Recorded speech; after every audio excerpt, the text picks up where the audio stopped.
بسم اللہ الرحمن الرحیم۔ السلام علیکم ورحمۃ اللہ وبرکاتہ۔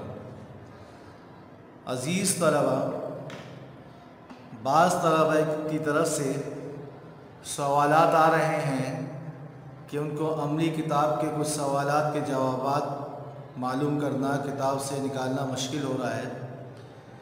اس لیے آج کی اس ویڈیو میں عملی کتاب کے سوالات کے حوالے سے بات ہوگی کہ ان کے جوابات کس طرح لکھے جائیں گے اور کیسے آپ اس کو لکھیں گے، اور جو اس میں مضمون ہیں، کچھ مضمون جو دیے ہیں ان کو آپ کتاب میں سے کیسے ڈھونڈ کر لکھیں گے، اس کی وضاحت آپ کے سامنے کر دیں گے۔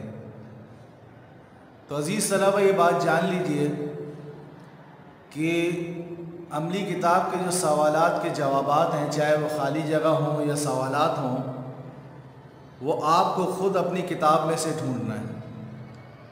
اس کے نشانات نہیں لگوائے جاتے۔ آپ خود کتاب میں جو سبق ہے اس کو پڑھیں گے تو آپ کو خالی جگہ میں جو لکھنا ہے وہ بھی مل جائے گا، اور جو سوال کا جواب ہے وہ بھی آپ کو مل جائے گا۔ اور اس سے ایک فائدہ یہ ہوگا کہ جب آپ ان سوالات یا خالی جگہوں کی جواب جو ہیں خود ڈھونڈیں گے کتاب سے، تو وہ چیز، وہ بات، وہ جواب آپ کو یاد بھی ہو جائے گا اور آئندہ آپ کے ذہن میں بھی رہے گا، کیونکہ جو چیز ڈھونڈی جاتی ہے اور جس کے لیے محنت ہوتی ہے وہ اچھے طریقے سے سمجھ میں آ جاتی ہے اور اچھے طریقے سے محفوظ بھی ہو جاتی ہے۔ اگر نشانات لگوا دیے جائیں گے تو آپ اس کو دیکھ کر اتار دیں گے، لیکن آپ کو چیز یاد نہیں رہے گی۔ تو اس لیے تھوڑی سی وضاحت میں اس میں کر دیتا ہوں عملی کتاب کی کہ کس طرح لکھنا ہے، اور جو مشکل چیز ہے وہ آپ کو بتا دیتا ہوں، جس کا جواب واقعی ڈھونڈنا مشکل ہو رہا ہوگا چند کچھ طلبہ کے لیے، اکثر طلبہ نے تو ڈھونڈ لیے ہوں گے، تو جس کو کچھ مشکل ہو رہا ہوگا تو وہ چیز میں بتا دیتا ہوں۔ اور آئندہ جو عملی کتاب ہوگی اس میں ہم صرف کام دے دیا کریں گے، جواب آپ خود ڈھونڈیں گے، لیکن جہاں مجھے لگے گا کہ اس سوال کا جواب شاید ڈھونڈنا مشکل ہو تو وہ جواب میں بتا دیا کروں گا، باقی جتنے سوالات کے جوابات ہیں وہ آپ خود لکھا کریں گے۔ تو اب ہم شروع سے اب تک جو ہم نے پڑھا ہے، سیرت طیبہ کے مفہوم سے لے کر چراغ سے چراغ جلتا رہا، اور اس کے بعد صحابہ اکرام کے قبول اسلام کے واقعات، یہاں تک ہم نے پڑھ لیا۔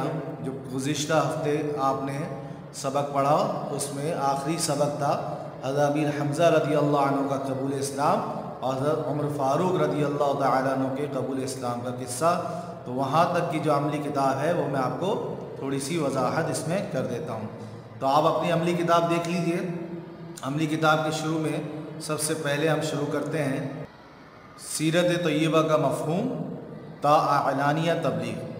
یہ ہم نے سیرت طیبہ کا مفہوم اور اعلانیہ تبلیغ تک کا جو سبق پڑھا ہے، صفحہ نمبر 7 سے لے کر صفحہ نمبر 21 تک، تو ان کے جو سوالات اور خالی جگہیں پوچھی گئی ہیں عملی کتاب میں، وہ صفحہ نمبر 3، 4، 5، 6 ان 4 صفحات میں پوچھا گیا ہے۔ تو عزیز طلبہ، سب سے پہلی بات تو جو سوال آپ کے سامنے ہے، سیرت طیبہ کا مفہوم بیان کریں، تو یہ آپ کی کتاب میں یہاں لکھا ہوا ہے۔ سیرت کسے کہتے ہیں اس کے تحت میں اس کا جواب آسان ہے، یہاں پہ لکھا گیا ہے، تو وہ آپ اس کو اتار لیں گے۔ باقی اسی سبق میں جتنی خالی جگہیں دی گئی ہیں، یہاں سے لے کر صفحہ نمبر 5 تک، اس کے جوابات بالکل آسان ہیں، آپ کتاب میں دیکھ کے لکھ سکتے ہیں، اور یقیناً کچھ سوال ان کی خالی جگہوں کے جو جواب ہیں آپ کو یاد بھی ہوں گے، معلوم بھی ہوں گے۔ مثال کے طور پہ حضور صلی اللہ علیہ وسلم کے چچا کا نام کیا تھا، حضور علیہ السلام کے والد کا نام کیا تھا، والدہ کا نام کیا تھا، یہ چیزیں آپ کو یاد بھی ہیں۔ تو یہ جوابات ان خالی جگہوں کو تو آپ آرام سے مکمل کر چکے ہوں گے۔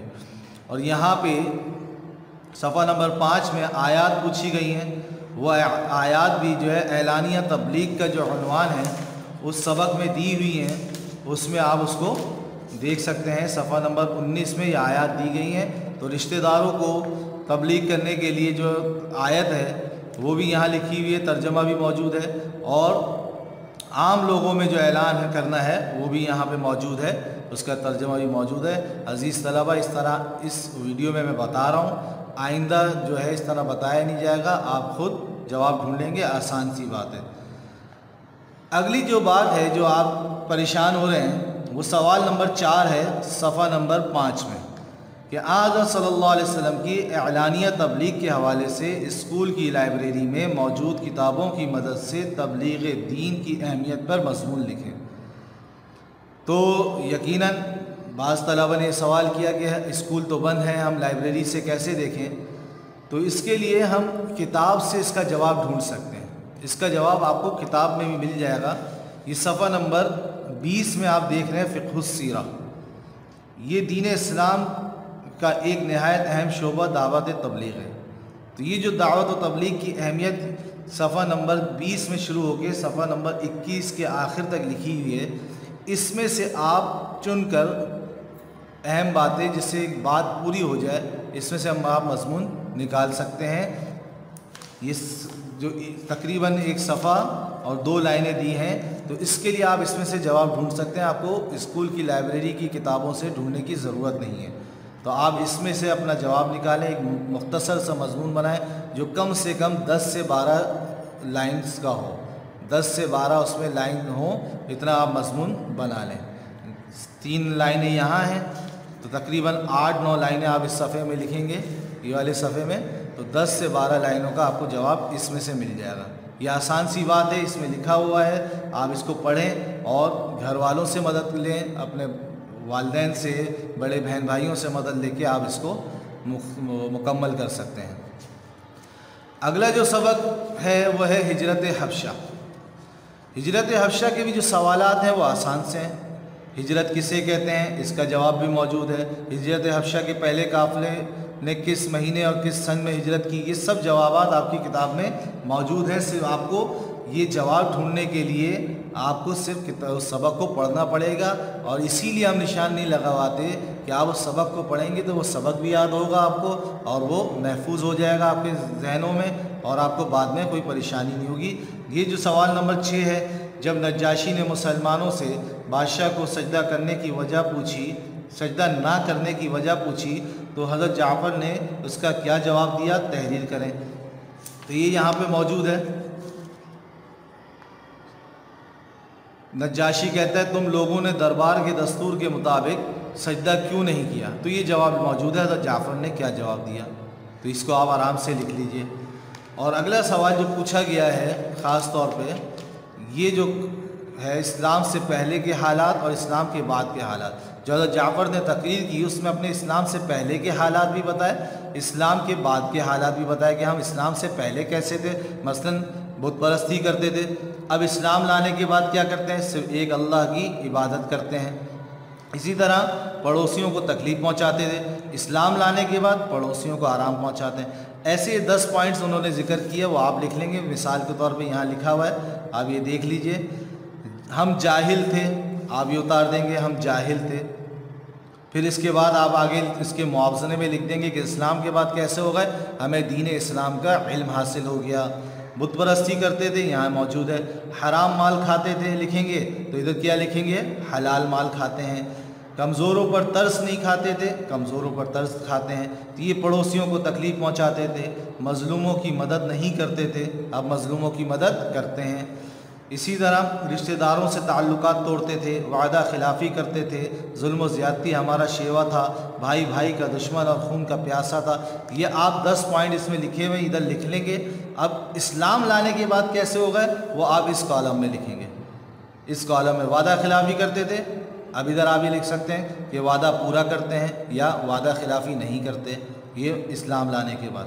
اور ایک سوال یہ پوچھا گیا ہے کہ جب حضرت جعفر رضی اللہ عنہ نے نجاشی شاہ حبشہ کے دربار میں سورہ مریم کی آیات تلاوت کی تو نجاشی نے کیا تبصرہ کیا، نجاشی کے الفاظ تحریر کریں۔ تو عزیز طلبہ، یہاں لکھا ہوا ہے حضرت جعفر سورہ مریم کی چند آیتیں پڑھ کر سناتے ہیں۔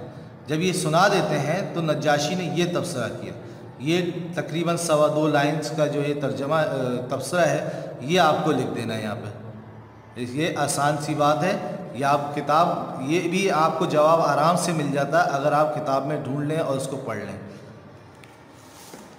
اس کے بعد اگلا سبق ہے صحابہ اکرام کے قبول اسلام کے واقعات۔ صحابی کسے کہتے ہیں، تعریف موجود ہے۔ دار ارقم کے متعلق آپ کیا جانتے ہیں؟ یہ دار ارقم کا عنوان آپ کے سامنے دیا ہوا ہے، اس کو آپ اس میں سے چن کر لکھ لیں گے، اس میں سے نکال لیں گے۔ پوری عبارت لکھنا ضروری نہیں، آپ مختصر سی بات لکھ لیں گے۔ مثال کے طور پہ یہاں سے لکھ سکتے ہیں حضرت زید بن ارقم کا گھر دار ارقم کہلاتا تھا، دار کے معنی گھر کے، یہاں سے لے کے تبلیغی مرکز بن گیا تھا، تو اس چیز کو آپ ادھر لکھ لیں گے۔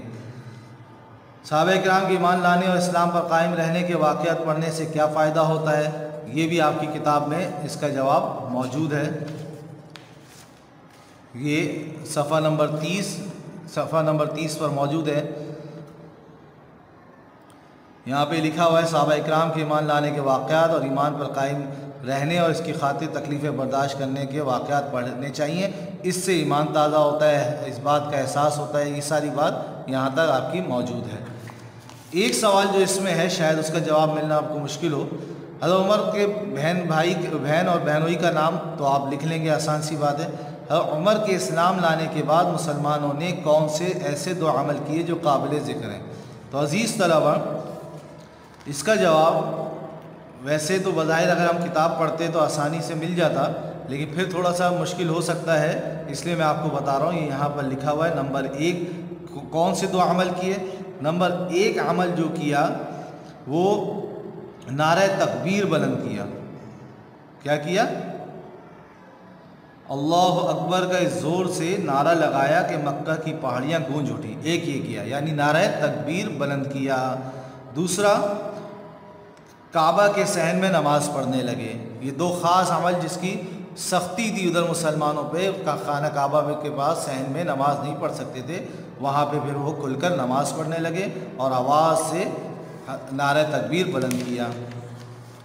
اسی طرح یہ ادھر جو سوالات ہیں اس کے جوابات بھی آسان ہیں، یا آپ اس کو کتاب میں دیکھ لیں گے، آسانی سے مل جائے گا۔